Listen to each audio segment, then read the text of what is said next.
Nākamajā vasaras sezonā aicinām interesantus apmeklēt Jēkabpils novadu.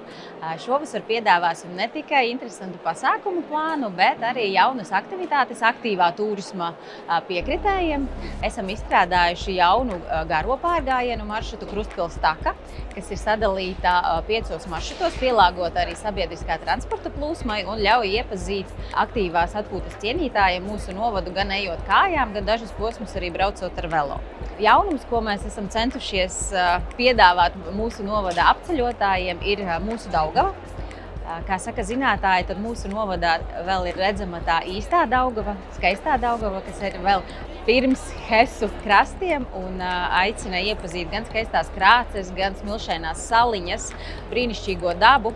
Un kopā ar kolēģiem Aizkraukles novadā esam izstrādājuši brīnišķīgu Daugavas laivošanas maršrutu, norādot gan pieejamās pieturvietas, gan apskatāmos objektus, gan pieejamo servisa pakalpojumus, arī naktsmītnes un ēdināšanas iestādes.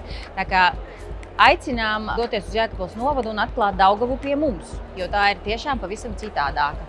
Kā katru gadu arī šogad Jēkabpils novads piedalīsies arī mājas kafejnīcas dienās. Šogad piedalīsimies veselas 2 reizes, jo Jēkabpils novadam ir tā lieliskā priekšrocība, ka mēs esam gan Sēlija, gan Latgale, gan arī Zemgale.